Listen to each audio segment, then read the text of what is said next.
Queridos hermanos, como todos saben, la fiesta de Sukkot tiene un nombre, se llama Zemam Simhatenu, que significa la época de nuestro gozo.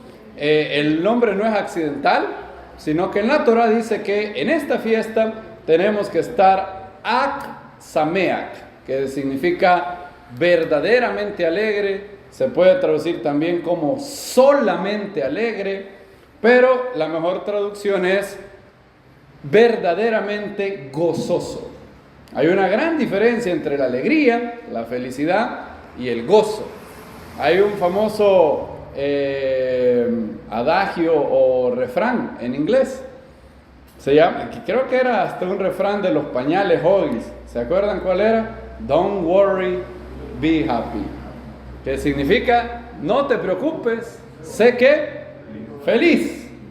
En todas circunstancias, ¿se acuerdan? Don't worry, be happy, decía. Y ese es un adagio popular. De hecho, la felicidad, como veíamos ayer, o la alegría, es algo que el mundo busca. Un inconverso, generalmente, un no creyente, si usted le pregunta qué es lo que él busca en la vida, le va a decir ser feliz.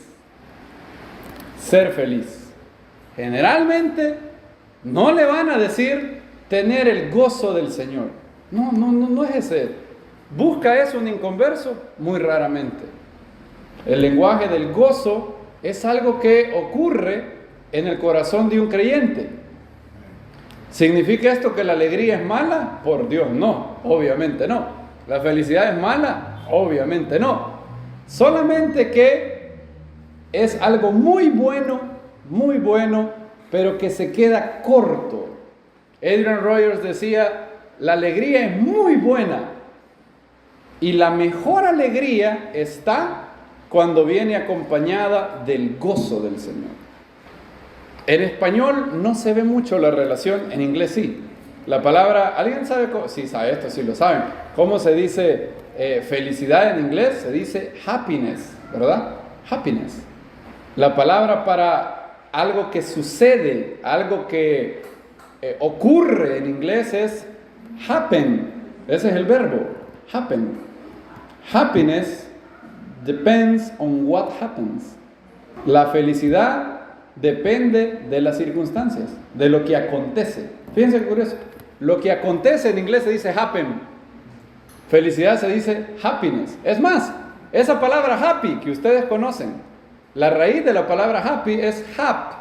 ¿Saben qué significa hap? Suerte. Eso significa. O sea, ¿cuándo es que yo estoy feliz?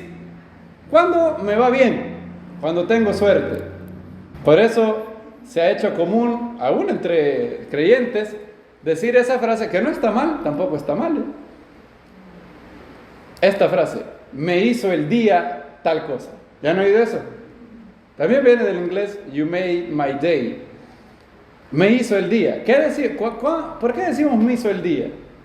Alguien te envió un meme, algo gracioso, o no, todavía mejor. Vino un hermano y te escribió algo, o vino un hermano, el Eterno le puso en su corazón ofrendarte, qué sé yo, $50.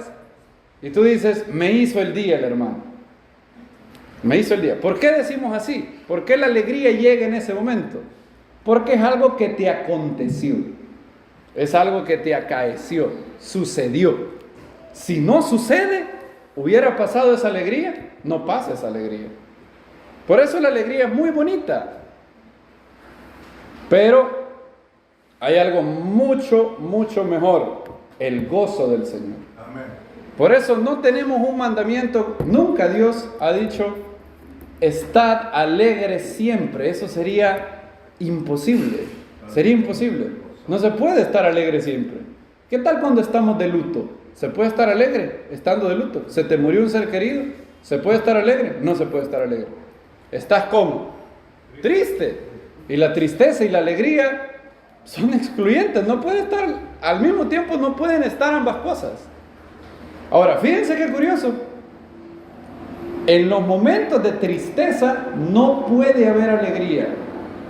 Pero en los momentos de tristeza, frecuentemente es cuando en el creyente hay más gozo. ¿No es eso maravilloso? Yeshua no fue a la cruz con alegría, pero sí fue con gozo. ¿Cómo dice el escritor de Hebreos? Quien por el que he puesto delante de él, gozo. Sufrió la cruz. ¿Y qué hizo con la vergüenza, la afrenta, el vituperio? Lo menospreció. Y por eso tenemos un mandamiento. Y así titulé a esta meditación: aún otra vez, regocijaos. Ahí tenemos ese mandamiento del apóstol. Dice así, está en Filipenses 4:4. Filipenses 4, de hecho, es más, la epístola a los filipenses se ha llamado la epístola alegre de Pablo, la epístola del gozo. ¿Saben por qué? Hay muchas cartas donde Pablo se pone duro. Quizás las dos más duras son Gálatas y Segunda de Corintios. Ahí Pablo se pone, como diríamos aquí, se pone bravo. No porque estaba con una rabieta, no, es porque ama a los hermanos. De hecho, a los Gálatas les llama descerebrados, así les llaman. Vamos a ver un día esa carta. Gálatas 3 dice: oh Gálatas sin cerebro, así les digo. Insensato. ¿Qué significa insensato? Inceso, o sea que no tiene ¿qué? Sesos. Oh Gálatas sin ceso, ¿quién nos hechizó? Les dice. Ustedes que empezaron, un día vamos a ver eso, y cómo nosotros muchas veces somos buenos Gálatas, empezando por el Espíritu, queremos agradar a Dios en la carne. Un día veremos eso, no hoy. Otra epístola de lágrimas, de hecho así se le llama, la epístola de lágrimas, se le llama Segunda de Corintios, porque Pablo está muy triste, muy enojado. ¿Saben qué pasa en Filipenses? Con los filipenses él no tiene ninguna cosa mala que decirles. A lo más que llega es a exhortarlos en buen plan, como lo vamos a ver, pero nada malo. Es más, los alaba en el buen sentido de la palabra. Y miren lo que dice Filipenses 4:4. Este es el mandamiento. Filipenses 4:4. ¿Lo tenemos? Regocijaos en las circunstancias. ¿Dice así? No dice así. ¿Te puedes gozar en las circunstancias? No. ¿Y si las circunstancias son malas? No te puedes gozar. Regocijaos ¿en qué? En el Señor. Las circunstancias son cambiantes. Yo, hijos de Jacob, no, ¿qué dijo el Eterno? Cambio. Por eso podemos regocijarnos en el Señor. ¿Cómo dice? Siempre. Otra vez os digo que regocijaos. Otra vez os digo, regocijaos. De hecho, Pablo había tenido en Filipo una gran oportunidad de ejemplificar esto. La alegría, como dijimos, es incompatible con la tristeza. No pueden subsistir en el corazón humano al mismo tiempo. El gozo sí. La alegría, dijo Adrian Rogers, es algo exterior, es cosmético, decía él. No porque sea mala, sino porque es algo exterior. Depende de las circunstancias. El gozo es, ¿de dónde? De Dios. Viene del Espíritu. Y no depende de las circunstancias. Es más, yo estaba meditando esta semana esta pregunta, me la estaba haciendo, y luego oí una enseñanza de Adrian Rogers y me corrigió algo. Yo estaba pensando esto: ¿qué puede interrumpir el gozo en un creyente? Porque Pablo dice que tenemos que regocijarnos ¿cómo? Siempre. Y siempre es siempre. Siempre hay la oportunidad de regocijarnos. Y yo empecé a preguntar, ¿pero no habrá algo que de verdad interrumpa ese gozo? Por lo menos momentáneamente. Y llegué a la conclusión que habían 2 o 3 cosas. Yo tenía 2, 3 cosas. Adrian Rogers dice que solo hay una cosa que puede interrumpir el gozo en un creyente. Momentáneamente, puede ser momentáneamente o puede ser durante años. Ya vamos a ver cuál es. Creo que ya sospechan cuál es eso. ¿Por qué el gozo puede ser permanente? ¿Cuánto tiempo han pasado ustedes riéndose? ¿Cuánto es lo máximo que podrían aguantar una sonrisa? ¿Qué opinan? ¿Poco tiempo? Regocijarse, sí, incluso. ¿Cuánto? Díganme cuánto tiempo podrían aguantar no reírse a carcajadas, sino estar así, feliz. Así. ¿Cuánto tiempo? Hay una niña que se llama de apellido Lester. Ella tiene el récord de la sonrisa más larga. Fueron 10 horas y 15 minutos. Está en el récord Guinness. De hecho, venció a un señor que tenía el récord. El récord del señor era 7 horas. La niña no se rió a carcajadas, obviamente, se nos muere quizás de tanto reír. Los músculos del abdomen le hubieran colapsado. Pero estuvo feliz la niña. Y tiene récord, esa niña, una niña, tiene récord de la risa, de la sonrisa, mejor dicho, más larga. Fíjense qué curioso. ¿Cuánto es, según lo que conocemos, lo que puede durar la alegría o la sonrisa? 10 horas le duró a esta niña. La alegría, la felicidad, la risa, en el buen sentido de la palabra, es buena. Pero en el mejor de los casos puede durar eso. El gozo es eterno. El gozo es eterno. ¿Cómo puede el gozo ser eterno? Yo he llegado a la conclusión y estuve pensando en esto. Luego el Eterno me lo confirmó leyendo varios pasajes de la Biblia y luego me lo terminó de confirmar de manera, entre comillas, casual, cuando tropecé con una cita de Tomás Aquino. Y esta es lo que he descubierto, que es un gran descubrimiento para mí y que es todo lo que, si algo vale la pena de Sukkot es esto. Esto es. Escuchen bien, abran bien los oídos. Cuando llegamos a Sukkot, se nos dice que tenemos que gozarnos. Y cada uno de nosotros quizás ha tomado esta resolución. Yo a partir de ahora voy a cambiar y el gozo va a ser algo en mi vida. Pero es una resolución que fracasa en ¿cuánto tiempo? Semanas, meses, días. O quizás llegamos a las parashot, a la parashá Re'eh, que habla del gozo, o a la parashá Kitabó, donde en aquella, en las maldiciones dice, por cuanto no serviste al Eterno con gozo y alegría de corazón. Y decimos, no, tenemos que estar gozosos. ¿Quién no sabe que hay que estar gozosos de nosotros? Que un creyente debe tener gozo. Todos nosotros sabemos eso. ¿Por qué es que se nos hace difícil tener gozo? En primer lugar, confundimos gozo con alegría. Y entonces cuando estamos tristes, pensamos que ya el gozo se nos fue. Viene una circunstancia fea y pensamos que el gozo se nos fue también. Y ese es el primer obstáculo. El segundo obstáculo es el siguiente. No estamos conocedores o se nos ha olvidado de qué depende el gozo. El gozo depende de mi armonía, de la relación con el Dios que me ama. De eso depende el gozo. El gozo es el resultado del amor. Es más, todos los frutos del Espíritu son resultados del amor. El Espíritu ha derramado ¿qué cosa en nuestros corazones? Dice Romanos 5, el amor de Dios. Léanlo conmigo, Romanos 5. ¿Qué dice Romanos 5? Y la esperanza no que avergüenza.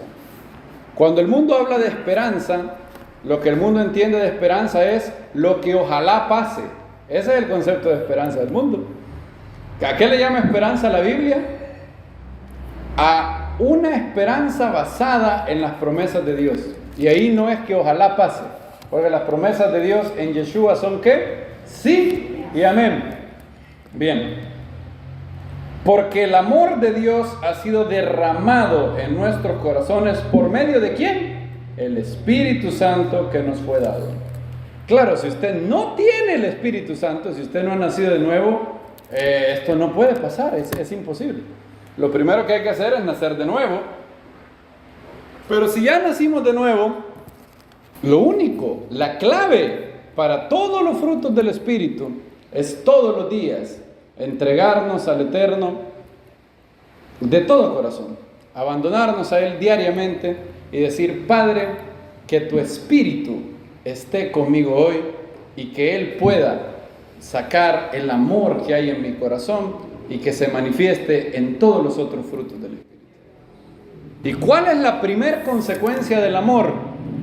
Miren cómo dice Gálatas: el fruto del Espíritu es este. ¿Y cuál es el orden que va? Amor. Es el primero. El primer fruto del Espíritu es amor. Nada, ninguno de los otros frutos del Espíritu puede pasar sin el primero. Ahí hay que corregir esto. Algunas personas piensan que quizás el Espíritu puede darles dominio propio sin necesidad de darle amor. No existe eso. Tampoco puede darte paz sin primero darte amor.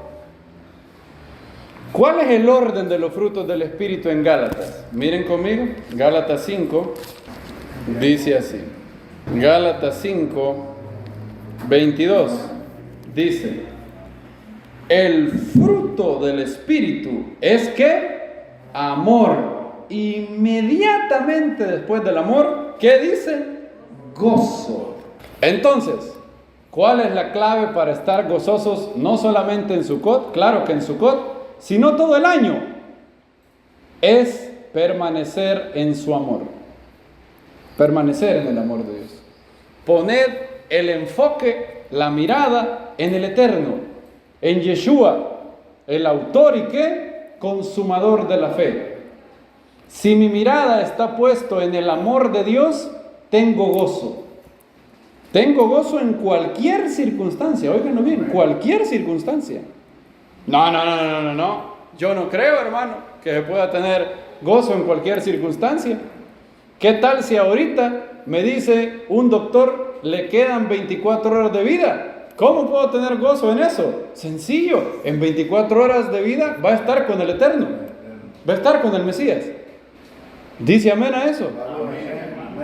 Antes pues preferimos estar ausentes del cuerpo, pero presentes al Señor.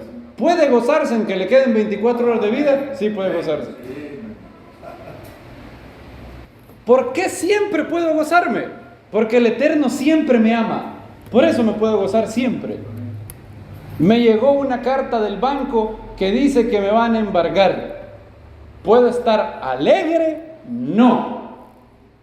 ¿Puedo estar gozoso? Sí. Porque en ese momento, a lo mejor el gerente del banco no me ama, el abogado no me ama, pero Dios me ama en ese momento. Y no hay ninguna circunstancia que no pueda obrar para bien a aquellos que ¿qué? Aman a Dios. Fíjense qué curioso. Noten el verbo exquisitamente en presente.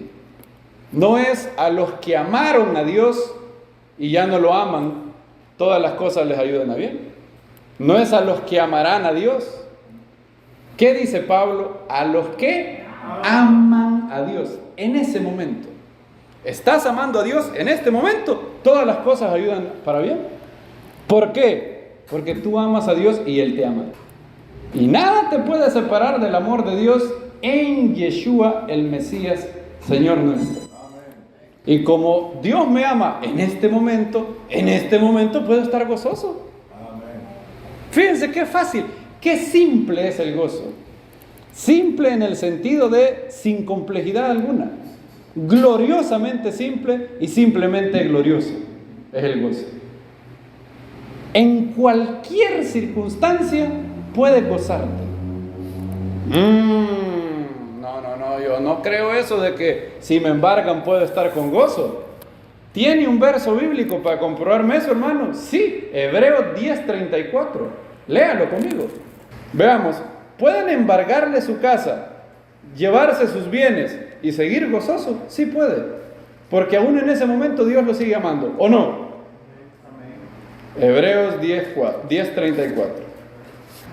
Subraya este versículo, anótelo, no solamente, anótelo en un cuaderno, cópielo si quiere, péguelo ahí en su cuarto, o por lo menos sea consciente de él.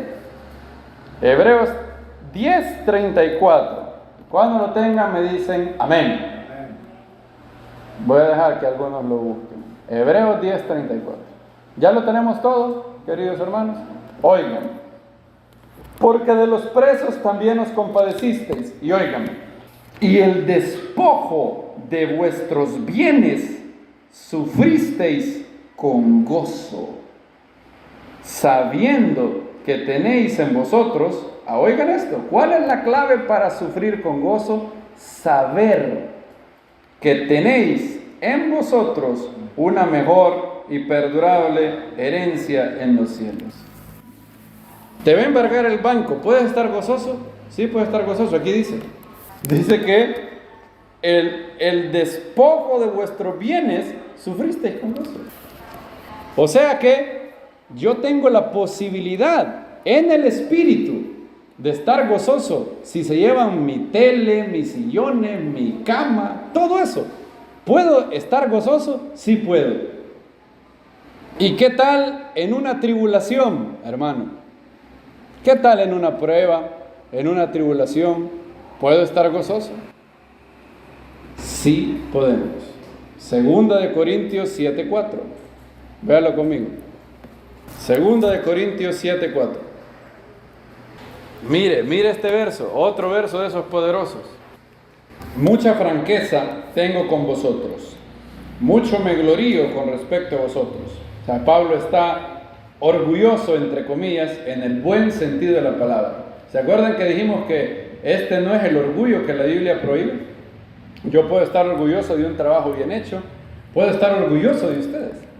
No hay ningún problema que un papá le diga a un hijo, estoy orgulloso de ti. Yo le dije a una hermana, en Yom Kippur, le dije, estoy orgulloso de usted, hermano, por algo que me comentó. Me glorío en vosotros. ¿Cuál es el orgullo que la Biblia prohíbe?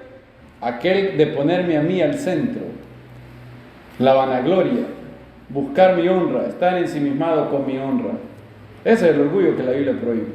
Pero que un padre le diga a su hijo, estoy orgulloso de ti, no es para nada. Sigamos. Miren, lleno estoy de consolación. Y miren lo que dice ahí. Sobreabundo de gozo en todas nuestras tribulaciones. Miren lo que dice. Porque de cierto, cuando vinimos a Macedonia, ¿a qué ciudad de Macedonia Pablo llegó? A Filipos, a la misma ciudad que les está escribiendo la carta a los filipenses. Miren lo que dice. De cierto, cuando vinimos a Macedonia, o sea, a Filipos, ningún reposo tuvo nuestro cuerpo.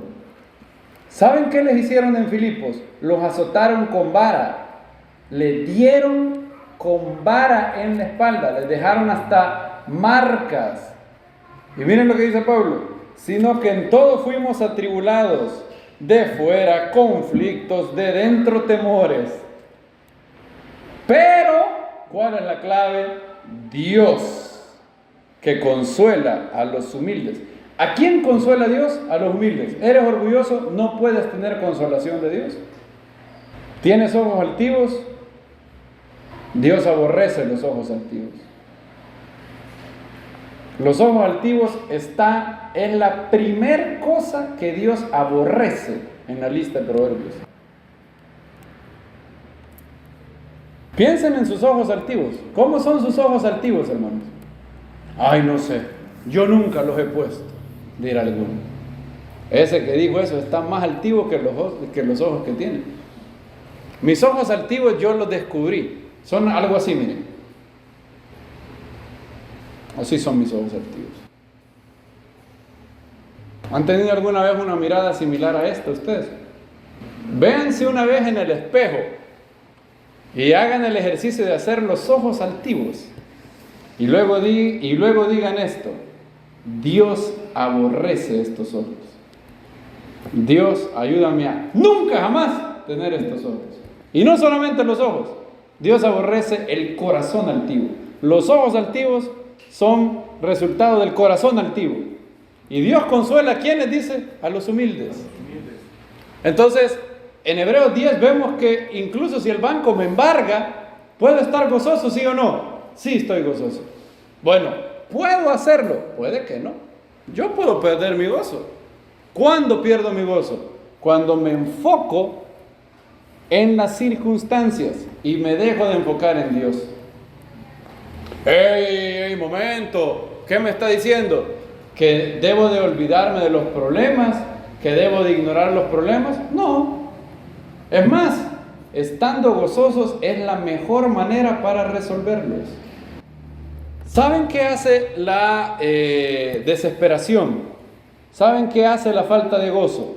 Te reduce tu coeficiente intelectual. ¿O qué piensas?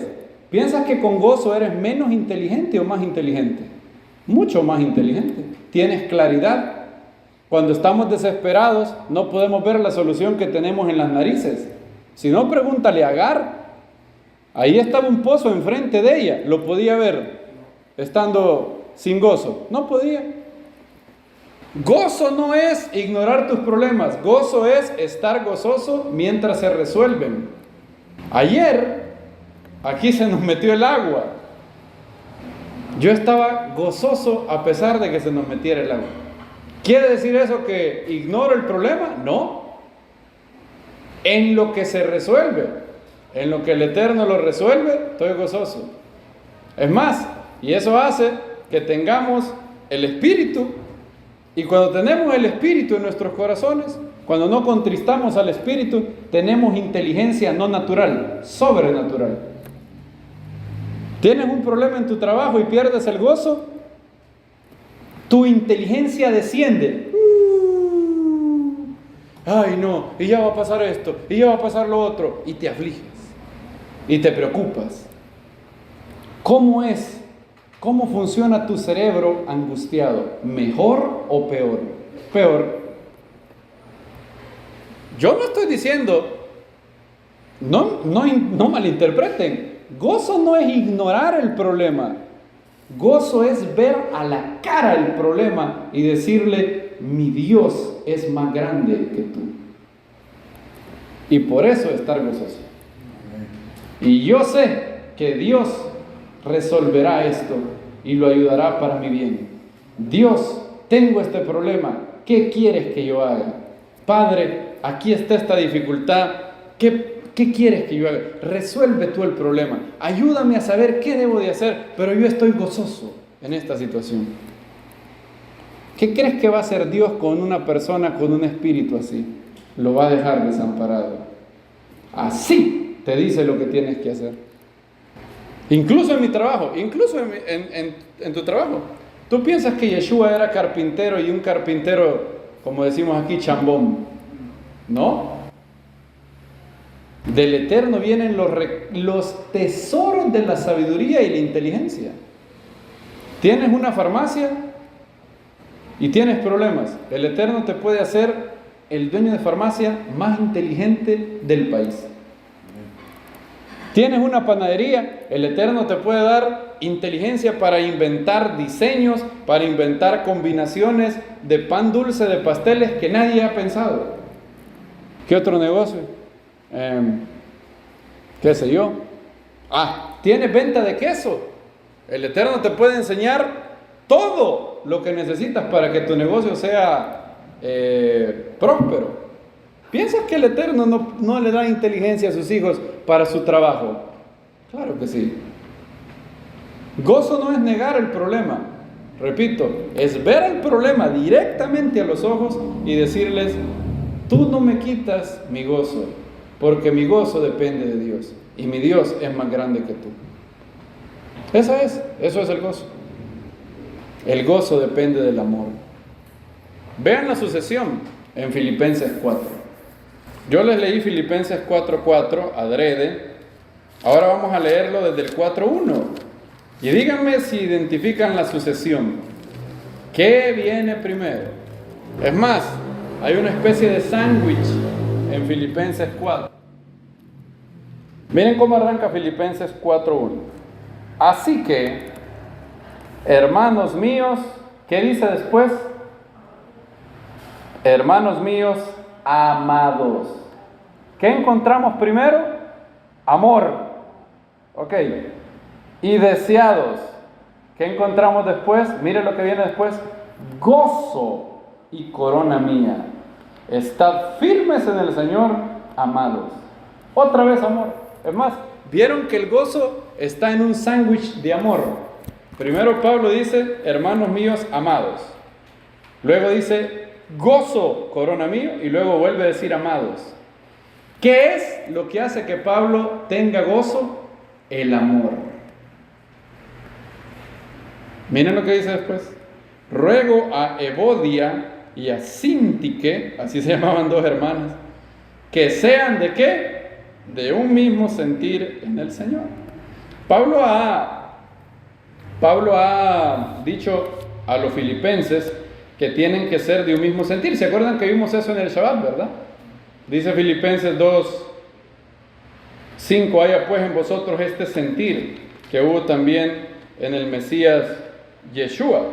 Y varias veces, vea Filipenses 1:7, como me es justo sentir esto de todos vosotros. Es decir, él está hablando de que todos tenemos que tener un mismo sentir, sintiendo, pensando una misma cosa, dice Filipenses 2:2. En un mismo sentir, una misma mente, una misma cosa. Bueno, dirá usted, seguro la congregación de los filipenses era un lugar donde eso podía pasar. Miren, la congregación de los filipenses era la congregación, una de las congregaciones con más diversidad de todas las congregaciones de Pablo. Se lo voy a poner así. Cuando Pablo estuvo entre ellos, les voy a narrar quiénes eran los miembros de esa congregación. Bueno, les voy a narrar los miembros. No me lo estoy inventando. Usted dice, ¿cómo puede saber ustedes quiénes eran esos miembros? Porque lo que pasó en Filipos está en Hechos 16. Empecemos a listar los miembros. Y usted vaya diciéndome qué tan similar son estas personas entre sí. ¿Ok? ¿Listos? Bueno, empecemos con el primer miembro de esa comunidad, el que la fundó, Pablo. Pablo de Tarso es un judío. Es el equivalente, Pablo, intelectualmente, en su inteligencia, es el equivalente de un triple PhD hoy en día. Pablo sería el equivalente de una persona que tiene 3 carreras hoy. Una persona sumamente inteligente. Espiritualmente, ¿cuál es su currículum? Bueno, cuando le dan con varas, se pone a cantar a medianoche y tiembla cuando él canta. Ese es Pablo de Tarso, ¿ok? Bueno, primer miembro. Segundo miembro, una ex endemoniada que tenía un espíritu de adivinación. Cuando Pablo y Silas llegaron, esta mujer que tenía espíritu de adivinación, empezaron a decir algo. ¿Qué decía ella de Pablo y Silas? Estos hombres son varones del Dios Altísimo que os anuncian el camino de salvación. Pablo le expulsó el demonio y quedó libre. Ok, segunda. Tercero, una mujer, creo yo, con mucho dinero, llamada Lidia. Ella vendía ¿qué cosa? Púrpura. Es más, la comunidad de Filipos se reunía en su casa, porque no tenían sinagoga. Es más, en la región de Filipos no había sinagoga. ¿Dónde se reunían para hacer la oración? Cerca de un río. Miren qué tan iguales van las personas. Pablo de Tarso, un judío sumamente intelectual y espiritual. Una ex endemoniada. Una mujer con mucho dinero llamado Lidia. Y en cuarto lugar, un carcelero. Una persona que era carcelera de la cárcel de Filipos. Les pregunto, ¿podrá existir un grupo tan diverso? Imagínense toda la gente, cómo eran de distintos entre ellos. ¿Y cómo puede Dios hacer una congregación unida de gente tan distinta? Una mujer acaudalada, un hombre muy inteligente, una ex endemoniada, un carcelero. ¿Cómo puede Dios? Por medio del Espíritu Santo. Un mismo Espíritu, un solo Señor, un solo Padre y Dios de todos. Miren lo que, y por eso les dice a estas hermanas que sean de qué, le dice, de un mismo sentir. Filipenses 4:2. Miren lo que sigue después. Filipenses 4:3. Dice así: asimismo te ruego también a ti, compañero fiel, que ayudas a estas que combatieron juntamente conmigo en el Evangelio, con Clemente también, y los demás colaboradores míos, cuyos nombres ¿qué? Están en el libro de la vida. Y luego después de decir que los nombres están en el libro de la vida, Pablo dice: regocijaos en el Señor. Otra vez os digo, regocijaos siempre. ¿Vieron la secuencia? Primero que se menciona, amor. Luego va el gozo. Y a que no adivine qué viene después. ¿Qué viene después en la lista de los dones, de los frutos del Espíritu? Amor, gozo y ¿qué? Paz. Miren el verso 7, Filipenses 4:7. Y la paz de Dios, que sobrepasa todo entendimiento, guardará vuestros corazones. Ahí están literalmente en el mismo orden que están en Gálatas. Amor en Filipenses 4:1, gozo en Filipenses 4:4, paz en Filipenses 4:7. Ahí están. ¿Por qué? Porque el amor, lo primero que causa el amor de Dios es gozo. Y cuando el amor ha causado gozo, y tú te gozas de que tienes un Dios maravilloso y que tú eres su hijo y tu nombre está escrito en el libro de la vida del Cordero, ¿qué te da eso?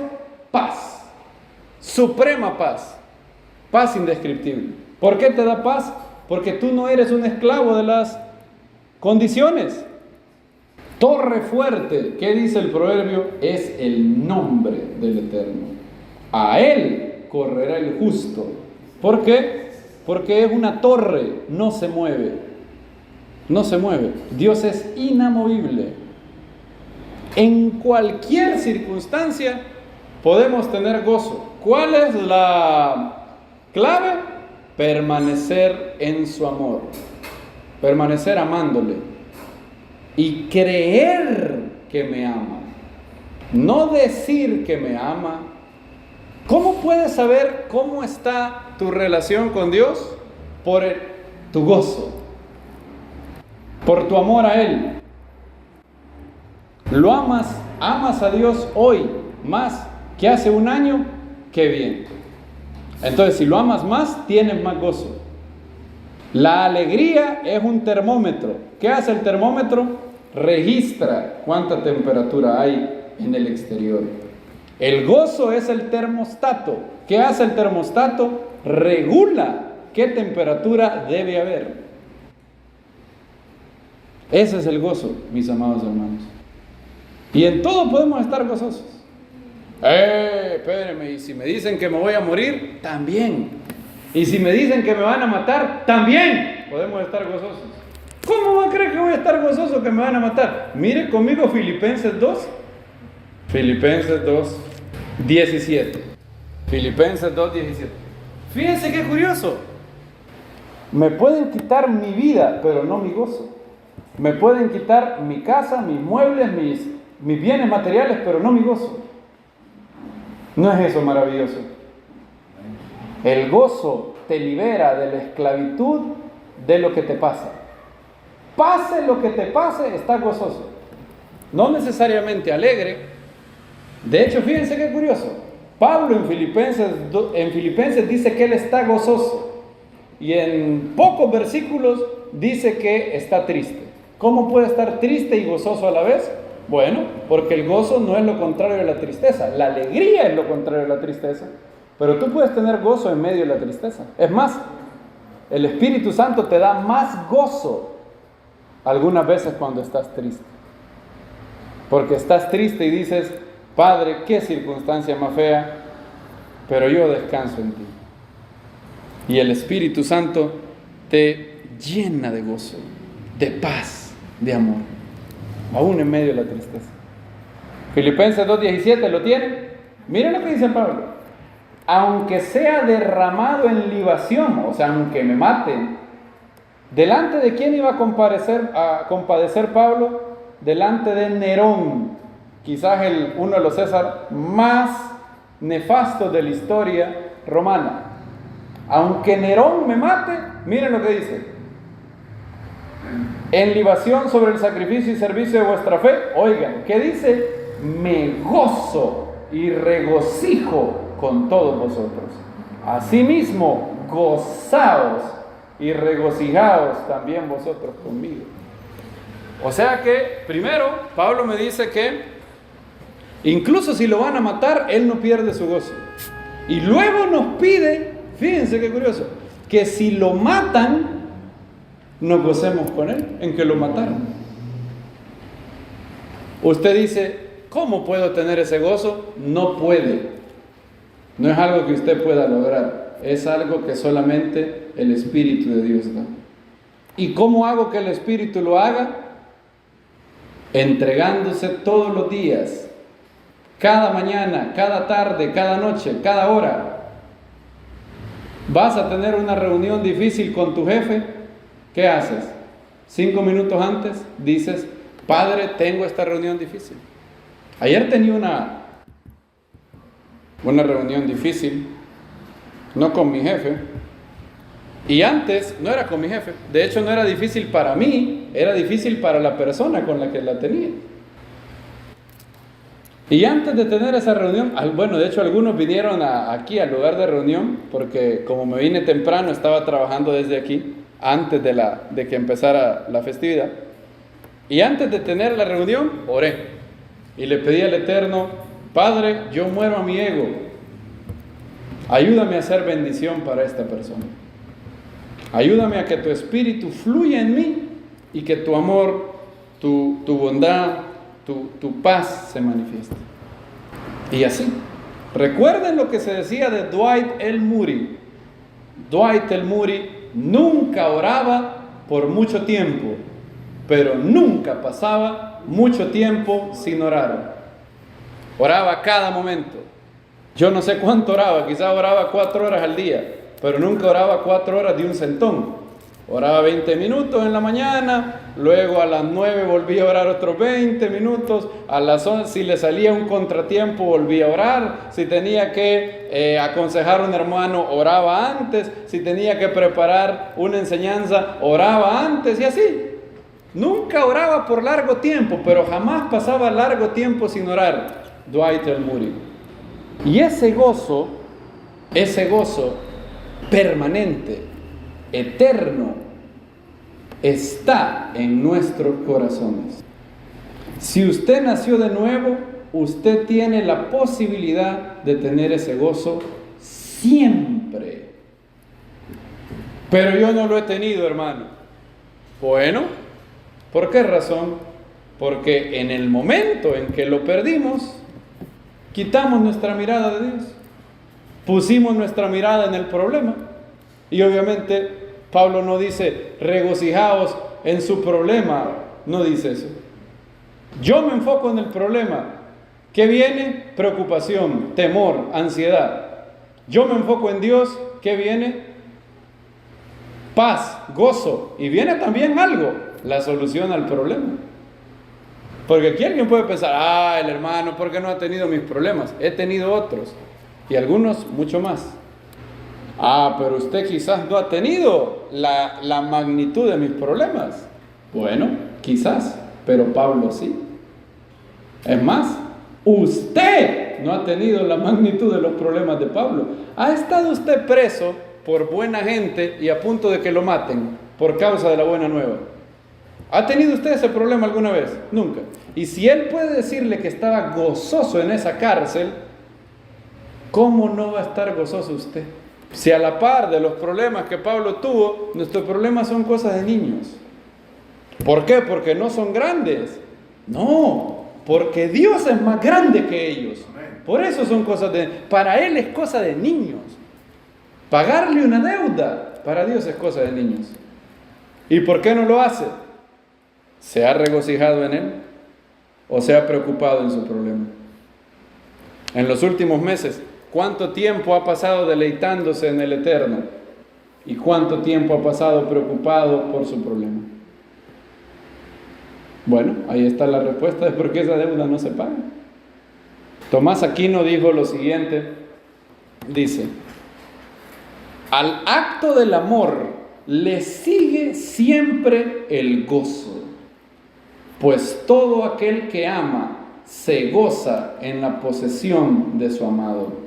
Y el amor tiene, y donde está Dios, siempre está presente el amor, según lo afirma Juan en primera de Juan 4:16, donde dice: Dios es ¿qué? Amor. Donde hay Dios, donde está Dios, ¿qué va a haber siempre? Amor va a haber. Ahora, no necesariamente donde haya amor va a haber Dios. Ojo a eso, mucho cuidado con eso.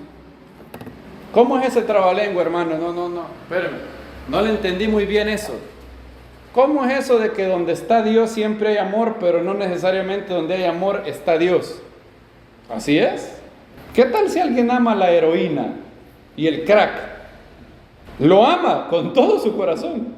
Ama su vicio. ¿Está Dios ahí en ese amor? No. ¿Qué tal si un homosexual, una pareja de homosexuales le dijeran a usted: nosotros nos amamos? Y de verdad, supongan que hubiera un amorómetro, un termómetro de amor, y se los ponemos a los dos, y de verdad se aman. ¿Está Dios en ese amor? No está Dios en ese amor. Un día lo vamos a ver en detalle eso.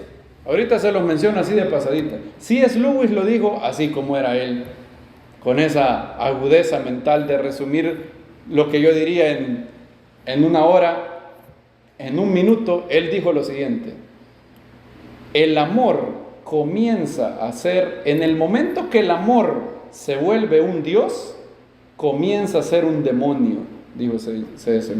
Lewis. Porque hay amor que no es de Dios. Donde haya Dios, siempre hay amor, pero no necesariamente donde hay amor está Dios. Puede ser que estés amando mal, puede ser que estés amando algo que Dios no ama. ¿Cómo dice el Maxor? Lo que tú odiaste, ¿qué dice el Maxor? Yo lo amé.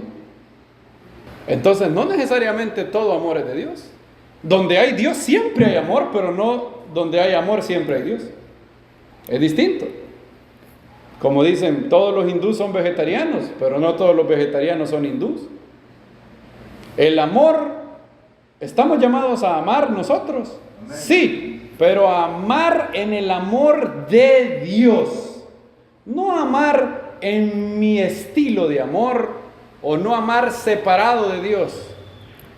¿Estamos llamados a morir a nosotros mismos? Sí, por amor a Dios. Morir a nosotros mismos, por morir a nosotros mismos, es budismo. Eso no tiene nada de mérito. Morir a mí mismo, morir a mi ego, por amor a Dios, por ponerlo a Él en el centro y también a mi prójimo, eso sí. Y como Dios siempre me ama, y como yo estoy amando a Dios en este momento, tengo gozo. Les pregunto, ¿eso tiene que morir en Shemini Atzeret? No. ¿Y por qué va a morir en Shemini Atzeret?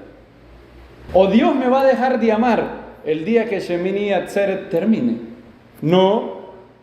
Es más, por eso Sukkot dura 8 días, no 7. Inmediatamente después de panes sin levadura podemos volver a comer levadura. Pero no tenemos que dejar de estar gozosos cuando termina Sukkot. Porque el 8, ¿qué significa? El 8 es símbolo ¿de qué? De lo eterno. Primera de Pedro 1:8, miren lo que dice. Otra vez la secuencia. Primero amor, luego gozo. No tiene gozo, no te enfoques. Aquí está otro gran problema. Nosotros, yo incluido, muchas veces tratamos de fabricar gozo. me voy a sentir gozoso, quiero sentirme gozoso, quiero sentirme gozoso. No va a pasar. Porque el gozo viene del Espíritu. Y lo único que tienes que hacer del Espíritu es morir a tu ego y decir, actúa en mí. Dios mío, yo no puedo. Yo en mi carne no hay nada bueno, pero tu Espíritu, ocuparse del Espíritu es vida y paz. Y luego el Espíritu te lleva. Si andáis en el Espíritu, hacéis morir las obras de la carne. Y no debemos de enfocarnos en el gozo. ¿Tiene falta de gozo en tu vida? No te enfoques en el gozo. Enfócate en el amor a Dios. Enfócate en el amor a Dios y el gozo vendrá así.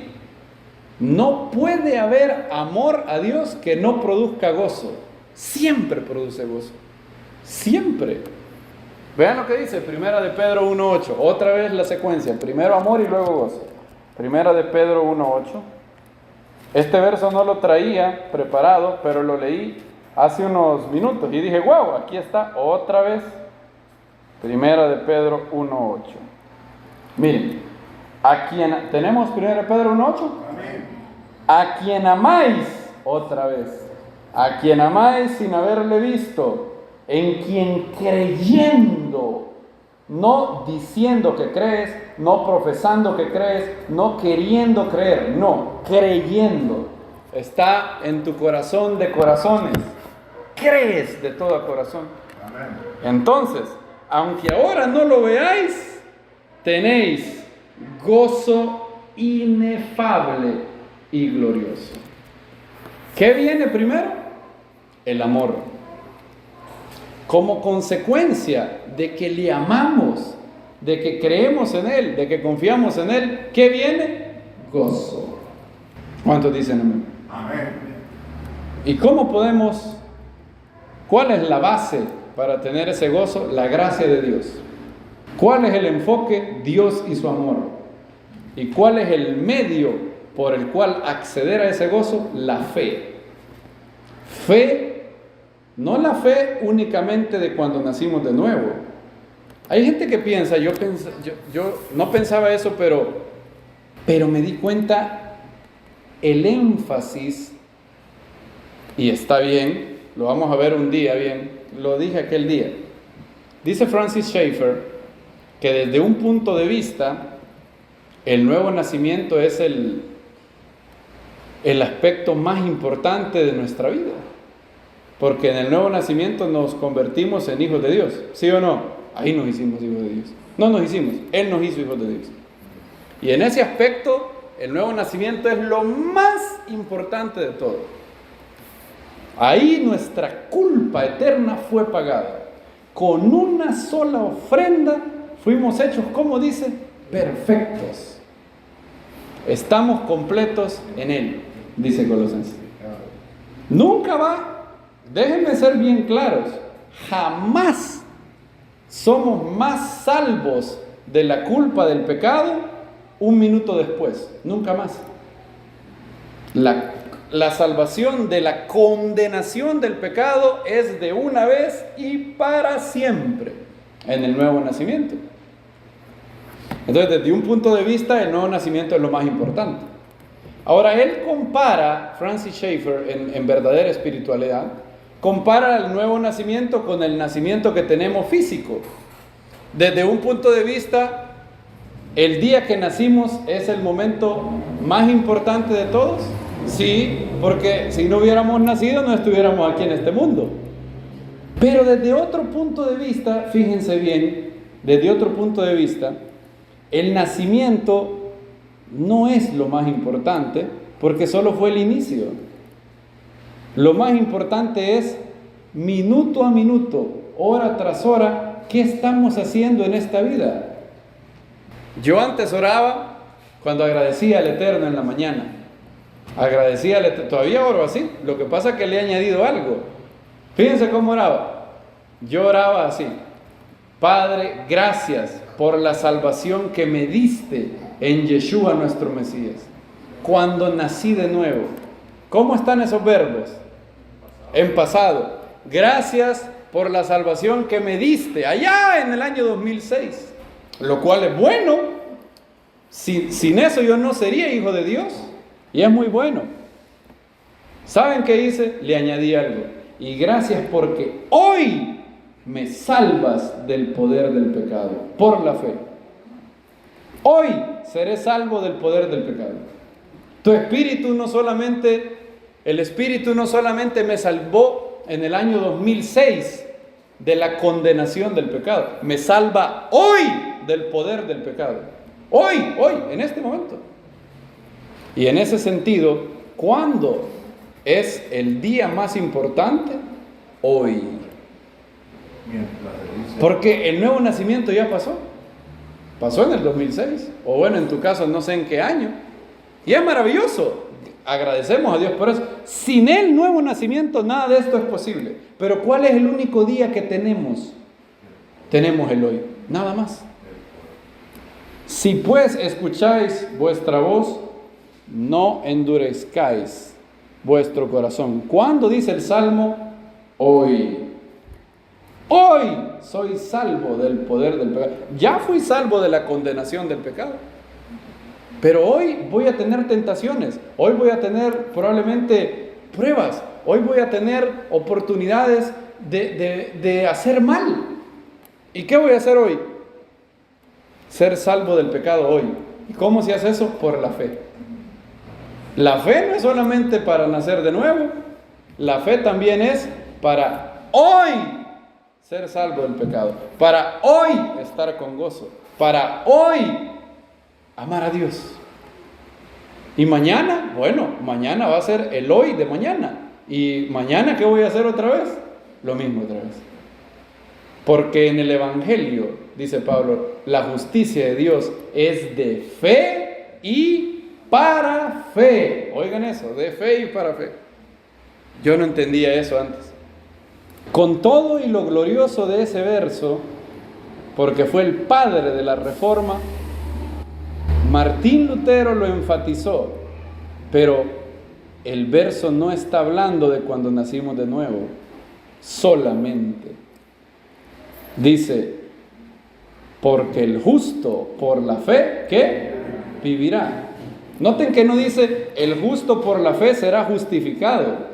¿Es cierto eso? Claro que es cierto. Pero no solamente el justo va a ser justificado por su fe, también vive por su fe. Hoy vive por su fe. En este momento, en este día. Todo lo que no es de fe, ¿qué dice Pablo? Es que pecado. No es solamente la fe que tuve en el año 2006 para nacer de nuevo, es la fe que tengo hoy en este momento. Si yo oro y le digo al Espíritu, haz una obra en mí, sin fe va a pasar algo. Nada va a pasar. Nada va a pasar. Porque sin fe es que... Pero leamos ese verso. Romanos, vean ese verso. Pablo no dice que la justicia en el Evangelio es de fe, no solamente eso, es de fe y para fe. El de fe es la fe de la justificación, del nuevo nacimiento. Y el para fe es la fe de todos los días. Todos los días. La fe del nuevo nacimiento, fui salvo por esa fe de la condenación del pecado de una vez y para siempre. La fe de hoy me hace salvo del poder del pecado.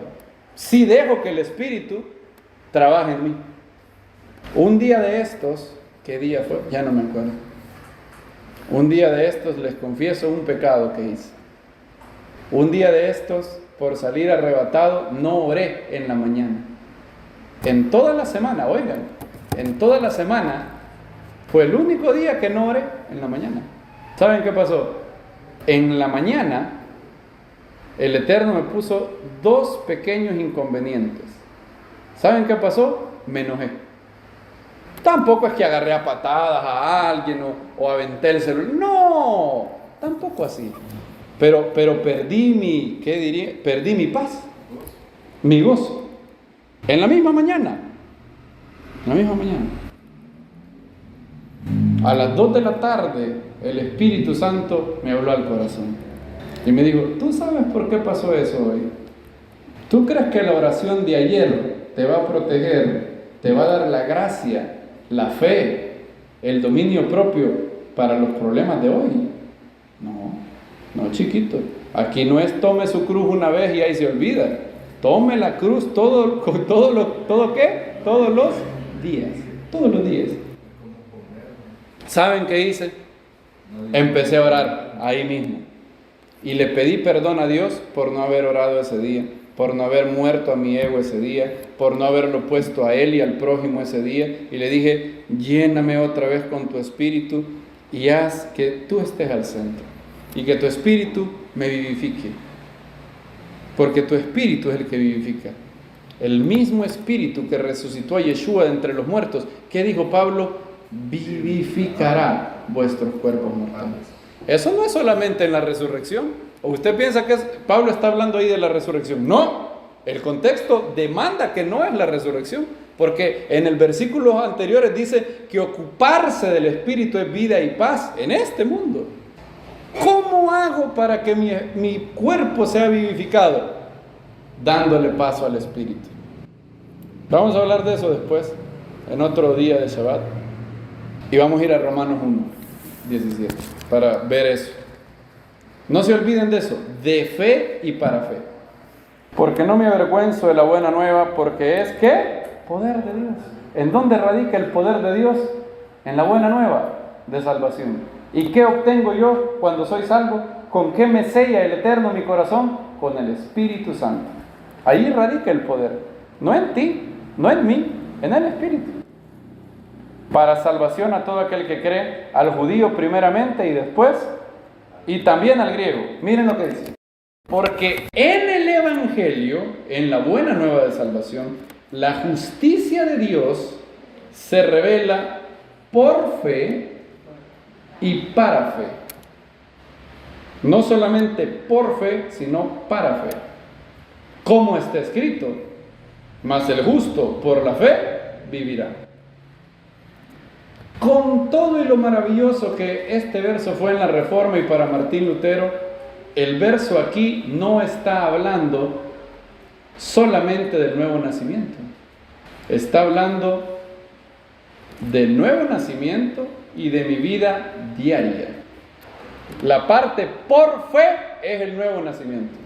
La parte para fe es todos los días. El justo por su fe será justificado, dice así el verso. No dice así el verso. Espérame, no es cierto que la justificación es por fe. Absolutamente cierto. Pablo lo dice después, en Romanos 3. 2 capítulos después dice eso Pablo. Pero aquí Pablo no solamente está hablando de la justificación. En el nuevo nacimiento, fíjese que no cambia nada. Qué curioso eso. ¿Cuál es la base del nuevo nacimiento? La gracia de Dios.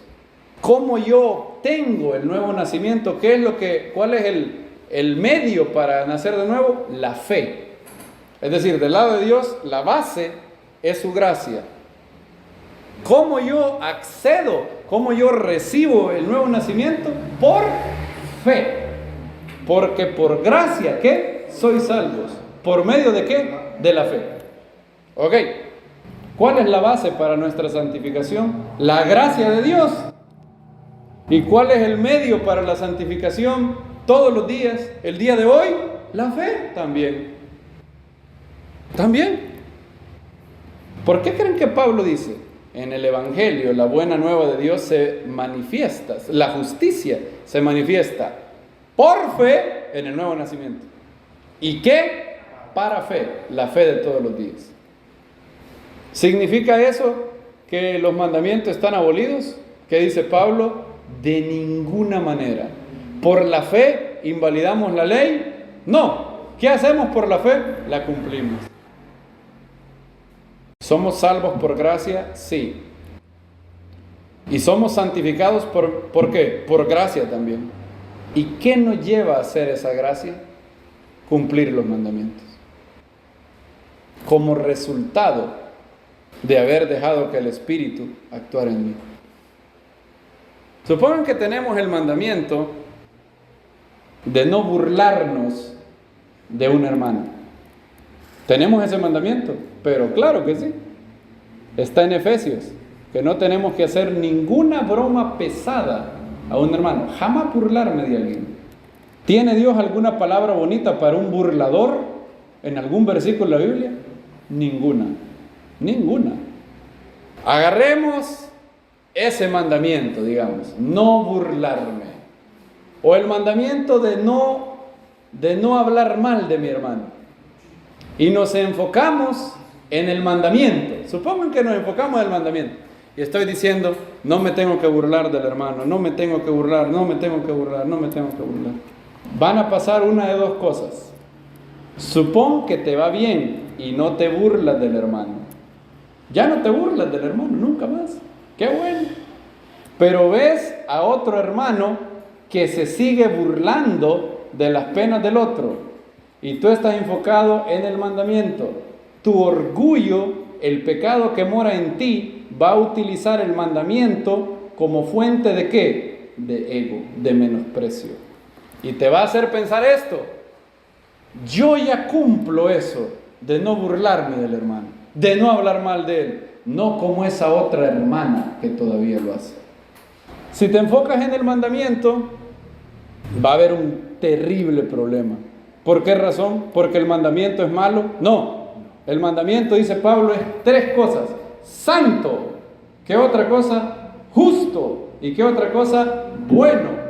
El mandamiento es bueno. El mandamiento no burlarte del hermano. O el mandamiento que Pablo utiliza, no codiciarás. ¿Es bueno ese mandamiento? Claro que es bueno. ¿Qué produjo el mandamiento en Pablo? Dice, muerte. Porque cuando el Yetzer Hará, cuando el pecado que muere en nosotros, oye, esto está prohibido, ¿qué es lo que hace el pecado? Inmediatamente te dice, ¿y por qué no lo haces? Fíjense qué problema. ¿Cuál es el problema de varios fariseos en el día de algunos fariseos? En los días de Yeshua. Dice Lucas que confiaban en sí mismos como justos. ¿Y qué hacían con los demás? Los menospreciaban. Te doy gracias, Dios. Oigan, porque yo no robo, diezmo de todo lo que tengo, no adultero y no soy como los demás hombres. Enfócate en el mandamiento, enfócate en la letra. ¿Qué te dará la letra? Muerte. Porque tu pecado tomará el mandamiento y te hará orgulloso de guardar el mandamiento. Fíjense qué terrible, qué horrible. Yo reflexioné en ese verso de Pablo, qué horrible. Qué horrible que tenemos alguien en nuestro ser llamado pecado que incluso puede tomar la ley de Dios para hacerme orgulloso. Entonces nuestro enfoque nunca puede ser el mandamiento. ¿Cuál es el enfoque? ¿Cuál sí es el enfoque? El Espíritu de Dios. El amor de Dios. Tú no puedes hablar mal amando a esa persona. No puedes. Si lo amas en ese minuto, en ese momento, si tu amor rebosa, si tu corazón rebosa de amor hacia alguien, puedes hablar mal de esa persona en ese momento. No puedes. Si de 7 a 7 y 10 tu corazón tiene amor hacia alguien, ¿puedes hablar mal de esa persona de 7 a 7 y 10? No puedes. ¿Cumples el mandamiento? Sí. Y mira qué maravilloso. Enfocándote en el Espíritu, lo cumples y no produce el orgullo en ti. Porque lo haces por amor. ¿Qué hace el amor? Tú eres maduro espiritualmente. Eres una persona espiritualmente madura y ves a un creyente carnal, que es un niño. ¿Qué haces con él? Lo amas. ¿Y qué haces con el que tiene un nivel espiritual superior? Lo admiras. ¿Cuántos dicen amén? ¿Se dan cuenta de la gran diferencia? Enorme diferencia. Por eso yo nunca había entendido bien ese versículo. La letra mata. Si mi enfoque es en la regla, en el mandamiento, lo que voy a tener es muerte. No porque el mandamiento sea malo, el mandamiento es santo, justo y bueno. Lo que pasa es que mi orgullo, mi ego de enaltecerse a sí mismo, va a agarrar. Cuando yo cumplo el mandamiento, voy a decir, ay, qué bueno soy porque cumplí el mandamiento. No como el otro que no lo cumplió. El amor te lleva a admirar al que es más maduro espiritualmente que tú y a amar al que todavía Dios no ha trabajado con él. Ah, pero es que él no ha querido, no le ha dado puerta al Espíritu él. Bueno, pero está en el proceso. Dios terminará la obra en él. ¿Y qué debemos de hacer nosotros? Amar. En este Sukkot, tome esta resolución. Yo amaré al hermano que no sea tan maduro y admiraré al hermano que sea muy maduro. ¿Cómo lo puedo hacer? Enfocado en el amor de Dios, dejando que el Espíritu que ya ha puesto el amor en mí tome control de mi vida. Vamos a orar. Padre, gracias por esta hora, gracias por amarnos, gracias por tu amor, del cual nace el gozo en el Espíritu. Gracias, Señor, por revelarnos grandes cosas que no merecemos. Gracias por tu amor, por tu gracia en la cual fuimos salvos y tu gracia en la cual somos santificados. Gracias por estar con nosotros. Inúndanos con tu gozo y haz que en esta festividad y luego todo el año podamos decir: regocijaos en el Señor. Otra vez os digo, regocijaos. Amén. A ti sea la gloria, el imperio y el honor. Amén. Ve amén. Amén.